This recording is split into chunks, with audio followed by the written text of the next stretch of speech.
Kannur university അല്ലെങ്കിൽ കേരളത്തിലെ കലാലയങ്ങളുടെ സർവകലാശാലകളുടെ കലോത്സവ ചരിത്രത്തിൽ ആദ്യമായിട്ടായിരിക്കാം ഒരു വൈദിക വിദ്യാർത്ഥി നാടകത്തിൽ പങ്കെടുത്തുകൊണ്ട് ബെസ്റ്റ് ആക്ടർ, ഏറ്റവും മികച്ച നടനുള്ള പുരസ്കാരം കരസ്ഥമാക്കി എന്ന അസാധാരണമായിട്ടുള്ള ആ നേട്ടം. ചരിത്രത്തിലാദ്യമായി കണ്ണൂർ യൂണിവേഴ്സിറ്റിയിലെ ഇംഗ്ലീഷ് നാടക മത്സരത്തിൽ ബെസ്റ്റ് ആക്ടർ അവാർഡ് നേടിയത് വൈദിക വിദ്യാർത്ഥി. അങ്ങാടിക്കടവ് ഡോൺ ബോസ്കോ കോളേജിലെ 2ാം വർഷ BA വിദ്യാർത്ഥിയും സലേഷ്യൻ വൈദിക വിദ്യാർത്ഥിയും മണിപ്പൂർ സ്വദേശിയുമായ ക്ലിൻഡൻ ആന്റണിയാണ് കണ്ണൂർ യൂണിവേഴ്സിറ്റിയിലെ ബെസ്റ്റ് ആക്ടർ അവാർഡ് കരസ്ഥമാക്കിയത്. തനിക്ക് ലഭിച്ച ബെസ്റ്റ് ആക്ടർ അവാർഡിനെ പറ്റിയും തന്റെ ദൈവവിളിയെപ്പറ്റിയും ബ്രദർ ക്ലിൻഡൻ ആന്റണി സംസാരിക്കുന്നു. ബ്രദർ ക്ലിൻഡൻ ആന്റണിയുടെ സഹപാഠിയും CMF വൈദിക വിദ്യാർത്ഥിയുമായ ഷാരൂൺ ജൂഡാണ് ഈ അഭിമുഖം നമുക്കായി തർജ്ജമ ചെയ്യുന്നത്. How long you have been in Kerala? It has been 2 years since I came to Kerala. 2 വർഷമായിട്ട് കേരളത്തിലാണ് എന്നാണ് പറഞ്ഞത്. I belong to the Salesian congregation and at present I am here in Don Bosco Arts and Science College pursuing my secular studies. Salesian കോൺഗ്രിഗേഷനിലെ ഒരു അംഗമാണ്. Don Bosco arts and science കോളേജിലാണ് ഇപ്പോൾ BA English secular studies പഠിച്ചുകൊണ്ടിരിക്കുന്നത്. എങ്ങനെയാണ് ആക്ടിങ്ങിലേക്ക് വരുന്നത്? Basically in my previous seminary life, since class 10, I have been joining in acting, doing skits, drama, musical dramas, and so I had got a good experience in acting through that. സെമിനാരിയിലായിരുന്നപ്പോഴും പിന്നെ 10ാം class പഠനത്തിന് ശേഷമുള്ള കാര്യങ്ങളിലും musical drama എന്നിവയെല്ലാം പങ്കെടുക്കാനും കുറേ ഒരു സാധ്യതകൾ ഉണ്ടായിരുന്നു. അത് ഉപയോഗിക്കാൻ ഒരു സാധ്യത കിട്ടി എന്ന് പറയുന്നു. മണിപ്പൂരിൽ നിന്ന് വന്നിട്ട് എങ്ങനെയാണ് സലേഷ്യൻ കോൺഗ്രിഗേഷനിലേക്കുള്ള ഒരു ദൈവവിളി സ്വീകരിച്ചത്? Initially when I was in the 7th standard, I had joined a Salesian school and also I had joined a boarding school over there, and then the examples of some certain fathers being so good to young people, the way they move about, the way they pray and all that, it had inspired me to join a Salesian. First of all, to become a priest like them, and also being a Salesian, I also wanted to become a Salesian. 7ാം ക്ലാസ്സിൽ Salesian സ്കൂളിലാണ് അദ്ദേഹം ചേർന്നത്. അതേപോലെ തന്നെ boarding school ആയതുകൊണ്ട് അവിടുത്തെ അച്ഛന്മാരുടെയും അനേകം അച്ഛന്മാരുടെ ആ ഒരു മാതൃക, അവരുടെ പ്രാർത്ഥന, അവരുടെ ജീവിതം, ഇതെല്ലാം അദ്ദേഹത്തെ കൂടുതൽ ഇൻസ്പയർ ചെയ്യപ്പെടുകയും കൂടുതൽ സ്വാധീനിക്കുകയും അങ്ങനെയാണ് സലേഷ്യൻ കോൺഗ്രിഗേഷനിലേക്ക് വന്നു ചേർന്നത്.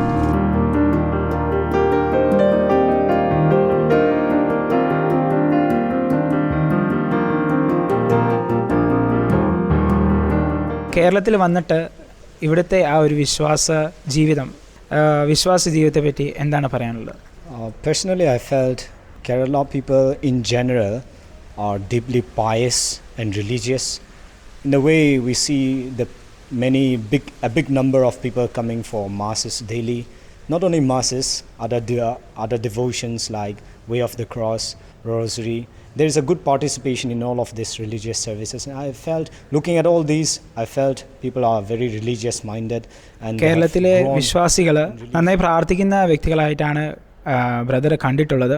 വിശുദ്ധ കുർബാനയിലും കുരിശിൻ്റെ വഴി, ജപമാല തുടങ്ങിയ എല്ലാ പ്രാർത്ഥനകളിലും വളരെ ഭക്തിപൂർവ്വം പങ്കെടുക്കുന്നതായിട്ടാണ് ബ്രദർ കണ്ടിട്ടുള്ളത്. നോർത്ത് ഈസ്റ്റിലെ ഒരു സാഹചര്യം അനുസരിച്ച് ലാറ്റിൻ റീറ്റിൽ നിന്നും വ്യത്യസ്തമായി സീറോ മലബാർ റീത്തിൽ അധികം ദീർഘമായ ഒരു നേരം എടുക്കുന്നുണ്ടെങ്കിൽ കൂടിയും വിശ്വാസികൾ അത് ക്ഷമയോടെയും ഭക്തി സാധ്യതയോടും കൂടെ പങ്കുപറ്റുന്നുണ്ട്. അപ്പോൾ അത് വളരെ നല്ല ഒരു കാര്യമായിട്ടാണ് ബ്രദർ കാണുന്നത്.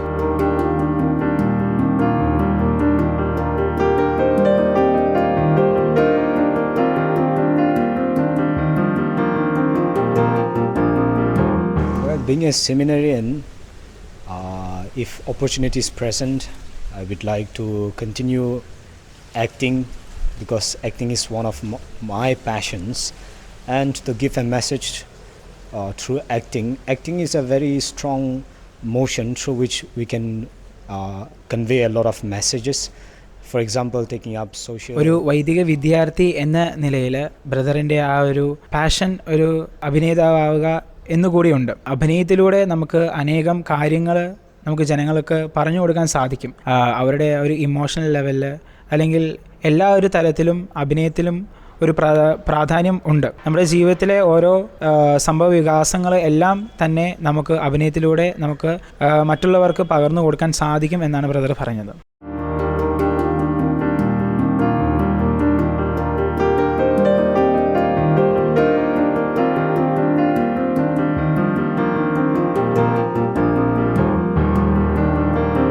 How do you say about the relationship with Christ and you? My relationship with Jesus Christ is deeply personal and it stems from deep within my heart. Basically, because of Christ, it is that I am becoming a religious or a Salesian, and the inspiration from Jesus has touched me immensely. That's basically the reason why I am becoming a priest or going to become a priest. And being a close relationship, ക്രിസ്തുവുമായിട്ടുള്ള ആ ഒരു ജീവിതം അദ്ദേഹത്തിൻ്റെ ഉള്ളിൽ നിന്ന് തന്നെയുള്ളത് എന്നാണ് പറഞ്ഞു വരുന്നത്.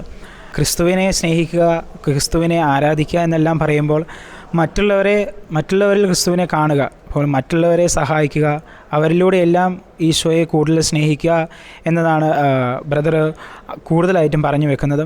അതുപോലെ തന്നെ പേഴ്സണൽ പ്രെയർ എന്നിങ്ങനെയുള്ള എല്ലാ വഴികളിലൂടെയും ആ ഈശോയോട്, ക്രിസ്തുവിനോട് കൂടുതൽ അടുത്ത് ചേർന്നിരിക്കുവാനും ബ്രദർ ശ്രദ്ധിക്കുന്നുണ്ട്.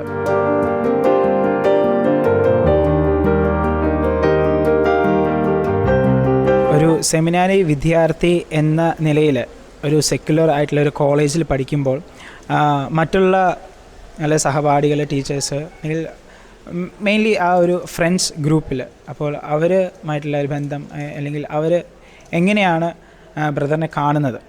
being a religious studying in a secular college, I should say still then it's Don Bosco College, so secular in a sense. It has got still Catholic elements and the charism of Don Bosco that is being followed here. So I don't find very difficult in studying in this. ഒരു സെമിനാരി വിദ്യാർത്ഥി എന്ന നിലയിൽ ഈ secular studies നടത്തുമ്പോഴും ഒരു Salesian കോൺഗ്രിഗേഷൻ്റെ college എന്ന നിലയിൽ ആ വിശ്വാസ മൂല്യങ്ങൾ ഈ കോളേജിൽ നൽകപ്പെടുന്നുണ്ട്. അതിനാൽ തന്നെ സെമിനാരി ജീവിതത്തിലാണെങ്കിൽ കൂടുതലും സെക്യുലർ സ്റ്റഡീസ് വളരെ ഹെൽപ്ഫുള്ളാണ്, സഹായകമാണ്. അതുപോലെ തന്നെ ബ്രദറിൻ്റെ കൂട്ടുകാരും ഫ്രണ്ട്സും ടീച്ചേഴ്സ് ആയിട്ടുള്ള ഒരു ബന്ധം, അത് ഏറ്റവും നല്ല ഒരു ബന്ധം തന്നെയാണ് അദ്ദേഹം പുലർത്തിക്കൊണ്ടുവരുന്നതും. അതുപോലെ തന്നെ മറ്റുള്ളവരുടെ ആ ഒരു സ്നേഹവും ബന്ധവുമെല്ലാം. അതിനാൽ തന്നെ ഒരു കോളേജ് ലൈഫിലെ ഏറ്റവും ബെസ്റ്റ് ആയിട്ടുള്ള ഒരു ദിനങ്ങളിലൂടെയാണ് ബ്രദർ കടന്നു പോകുന്നത്.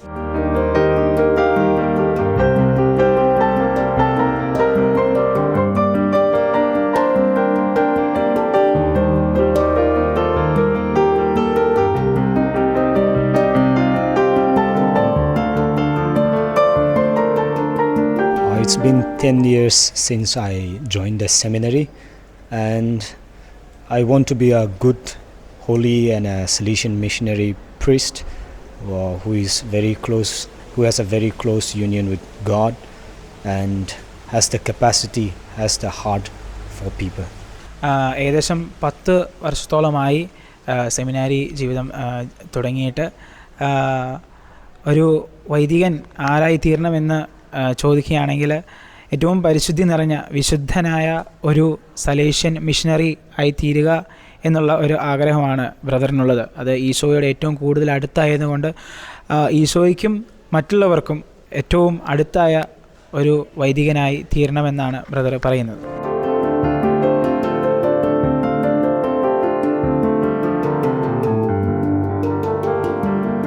അന്നത്തെ നാടകത്തിൻ്റെ പ്ലോട്ട് എന്തായിരുന്നു? എന്ത് റോളാണ് ബ്രദർ ചെയ്തത്? The drama was inspired by the Great Dictator speech, and it is a personal development of Gino Sir. As I said, it was inspired by the speech of the Great Dictator, and the role that I played was being a dictator or a mad king who is jealous for power. ഏകാധിപതിയായ ഒരു രാജാവിൻ്റെ കഥയാണ് ഈ ഒരു നാടകം പറഞ്ഞു വെക്കുന്നത്. അപ്പോൾ ആ ഒരു രാജാവ് ആയിട്ടാണ് ബ്രദർ റോള് ഏറ്റെടുത്തത്. അപ്പോൾ ഈ ഒരു അത്യാഗ്രഹിയായ ഈ ഒരു ഏകാധിപതി ആ ഒരു ഭരണത്തിന് വേണ്ടിയും ശക്തികൾക്കൊക്കെ ആയിട്ട് നിറഞ്ഞു നിൽക്കുന്ന ആ ഒരു രാജാവിനെയാണ് ഇദ്ദേഹം വേഷമിട്ടത്. ഏറ്റവും അവസാനം ഈ രാജാവ് തൻ്റെ മാതാവിൻ്റെ അടുത്ത് പോവുകയും ആ സ്നേഹനിധിയായ മാതാവിൻ്റെ അടുത്ത് പോകുമ്പോൾ ഉണ്ടാകുന്ന ആ ഒരു മാറ്റങ്ങൾ എല്ലാമാണ് ഈ ഒരു നാടകം നമുക്ക് പങ്കുവെക്കുന്നത്.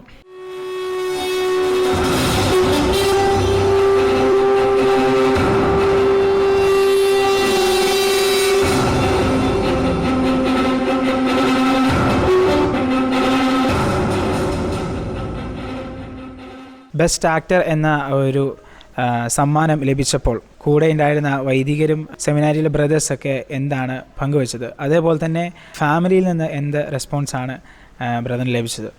When I received the best actor and came back, when I came down to meet the fathers and the brothers, all of them really congratulated me. They were really happy for me. For the principal, Francis Karakat was especially happy for me, exalting the name of the college. And then to speak of my family, my brothers, my sister, they congratulated me. ഈ ഒരു award ലഭിച്ചു കഴിഞ്ഞപ്പോൾ എല്ലാവർക്കും അതിയായ സന്തോഷമാണ് ഉണ്ടായിരുന്നത്. പ്രത്യേകമായിട്ട് കോളേജിൻ്റെ പ്രിൻസിപ്പലായ ഫാദർ ഫ്രാൻസിസ് കാരക്കാട്ട് അച്ഛന് അതിയായ സന്തോഷമുണ്ടായിരുന്നു. അപ്പോൾ നമ്മുടെ കോളേജിൻ്റെ പേരിനും കോളേജിനും സലേഷ്യൻ ഫാമിലിക്കും ഒരു അഭിമാനമായ ഒരു മുഹൂർത്തമായിരുന്നു. ബ്രദർ ക്ലിൻ്റൺ സലേഷ്യൻ സഭയിലെ ദിമപ്പൂർ പ്രോവിൻസിലുള്ള വൈദിക വിദ്യാർത്ഥിയാണ്. ദിമപ്പൂർ പ്രോവിൻസിൽ നിന്നും വർഷങ്ങളായിട്ട് ബ്രദർമാർ ഈ കോളേജിൽ PG അല്ലെങ്കിൽ UG പഠിക്കാനായിട്ട് വരുന്നുണ്ട്. അവരിങ്ങോട്ട് ഓപ്റ്റ് ചെയ്ത് വരാനുള്ള കാരണം അവർക്ക് പരിമിതമായിട്ടുള്ള അവസരങ്ങൾ മാത്രമാണ് അവരുടെ സംസ്ഥാനങ്ങളിൽ അവർ പഠിക്കുന്ന കലാലയങ്ങളിൽ കിട്ടുന്നത്. പക്ഷേ കേരളത്തിൽ പ്രത്യേകിച്ച് ഡോൺ ബോസ്കോ കോളേജിൽ വരുവാനായിട്ടുള്ള കാരണം ഡോൺ ബോസ്കോ കലാലയം മറ്റ് കലാലയങ്ങളിൽ നിന്നും വേറിട്ട് നിൽക്കുന്ന ഒരു ഉന്നത വിദ്യാഭ്യാസ സ്ഥാപനമാണ്. അപ്പോൾ അതുകൊണ്ട് തന്നെയാണ് മലയാളം അറിയത്തില്ല എങ്കിലും ഈ കോളേജിൽ വന്ന് ഇംഗ്ലീഷിൽ പ്രാവീണ്യം ഉള്ള കുട്ടികൾക്ക് ഏറ്റവും ബെസ്റ്റായിട്ട് പ്രശോഭിക്കാൻ പറ്റിയ നിരവധി അവസരങ്ങൾ ഈ കലാലയം കൊടുക്കുന്നുണ്ട്. വർഷങ്ങളായിട്ട് ഈ കണ്ണൂർ യൂണിവേഴ്സിറ്റി കലോത്സവത്തിൽ ഇംഗ്ലീഷ് നാടകത്തിന് 1ാം സ്ഥാനവും ബെസ്റ്റ് ആക്ടർ അല്ലെങ്കിൽ ആക്ട്രസ് പദവികളും കിട്ടുന്നതിൻ്റെ അടിസ്ഥാന കാരണം ഇവിടെ നിന്ന് പോകുന്ന കുട്ടികളുടെ ക്വാളിറ്റിയാണ്. ബ്രദർ ക്ലിൻ്റൺ ഏറ്റവും മികച്ച ഒരു ആക്ടറാണ്. ഇവിടെ തന്നെ കഴിഞ്ഞ 2 വർഷമായിട്ട് ഇൻ്റർ ഡിപ്പാർട്ട്മെൻ്റൽ മത്സരങ്ങളിൽ നാടക മത്സരങ്ങളിൽ പങ്കെടുത്ത നാടകത്തിന് 1ാം സ്ഥാനവും അതോടൊപ്പം തന്നെ പങ്കെടുത്ത നാടകങ്ങളുടെ എല്ലാ പെർഫോമൻസിൻ്റെയും ബേസിൽ പ്രകടനത്തിനെ ബേസ് ചെയ്തിട്ട് ബെസ്റ്റ് ആക്ടർ സ്ഥിരമായിട്ട് കിട്ടിക്കൊണ്ടിരിക്കുന്ന ആളാണ്. ഈ ഒരു ബാക്ക്ഗ്രൗണ്ടിൽ വെച്ചാണ് മലയാളത്തിലെ ഏറ്റവും മികച്ച നാടക സംവിധായകനായിട്ടുള്ള ജിനോ ജോസഫ് തന്നെയാണ് യൂണിവേഴ്സിറ്റിയിൽ ഇംഗ്ലീഷ് നാടകവും സംവിധാനം ചെയ്തിട്ടുള്ളത്. മറ്റ് കൂടെ പഠിക്കുന്ന കുട്ടികളെല്ലാം മലയാളികളാണ്. അതിൻ്റേതായിട്ടുള്ള പരിധികളും ഒക്കെ ഉണ്ട്. അതിനെയൊക്കെ മറികടന്നുകൊണ്ടാണ് യൂണിവേഴ്സിറ്റി തലത്തിൽ 160ഓളം കോളേജുകൾ പങ്കെടുക്കുന്ന മാറ്റുരയ്ക്കുന്ന കണ്ണൂർ യൂണിവേഴ്സിറ്റി തലത്തിലുള്ള മത്സരത്തിൽ ഈ 1ാം സ്ഥാനം കരസ്ഥമാക്കുവാനായിട്ടും അതോടൊപ്പം തന്നെ ബെസ്റ്റ് ആക്ടർ പദവി പുരസ്കാരം ഉറപ്പാക്കുവാനും കഴിഞ്ഞിട്ടുള്ളത് എന്നുള്ളത് അസാധാരണമായിട്ടുള്ള നേട്ടമാണ്. നമുക്ക് വളരെയധികം അഭിമാനമുണ്ട്. കാരണം ഒരുപക്ഷേ കണ്ണൂർ യൂണിവേഴ്സിറ്റി അല്ലെങ്കിൽ കേരളത്തിലെ കലാലയങ്ങളുടെ സർവകലാശാലകളുടെ കലോത്സവ ചരിത്രത്തിൽ ആദ്യമായിട്ടായിരിക്കാം ഒരു വൈദിക വിദ്യാർത്ഥി നാടകത്തിൽ പങ്കെടുത്തുകൊണ്ട് ബെസ്റ്റ് ആക്ടർ ഏറ്റവും മികച്ച നടനുള്ള പുരസ്കാരം കരസ്ഥമാക്കി എന്ന അസാധാരണമായിട്ടുള്ള ആ നേട്ടം. Even dreams are made only for us. Those who are deprived of even ephemeral dreams makes our dream extremely luxurious. But if the people stay in unison and fight back, the autocrats can do nothing. ബ്രദറിൻ്റെ ഫാമിലിയെ പറ്റി ഒന്ന് പറയാൻ പറ്റുമോ? I have 3 siblings, and then my parents are both alive. They are very deeply religious people. And to speak of the occupations, my father is an ex-serviceman, and also he has served as the village catechist for quite some time, maybe for some 15 years also. My mother is just a housewife, and then my brothers and sisters, my sister is a veterinary doctor, and my brother has just finished his postgraduate, and then my younger brother is a professional chef. വീട്ടിൽ പപ്പ, അമ്മ, പിന്നെ 3 സഹോദരങ്ങളും ആണ് ബ്രദറിൻ്റെ വീട്ടിലുള്ളത്. പപ്പ ഒരു service മാനാണ്. പിന്നെ 15 വർഷത്തോളം കാറ്റഗിസായിട്ടും പ്രവർത്തിച്ചിരുന്നു. അമ്മ ഒരു ഹൗസ് വൈഫാണ്. മൂത്ത ചേട്ടൻ ഒരു പോസ്റ്റ് ഗ്രാജുവേഷൻ കഴിഞ്ഞിരിക്കുന്നു. ചേച്ചി ഒരു വെറ്റിനറി ഡോക്ടറാണ്. പിന്നെ ഇളയ സഹോദരൻ ഒരു പ്രൊഫഷണൽ ഷെഫാണ്.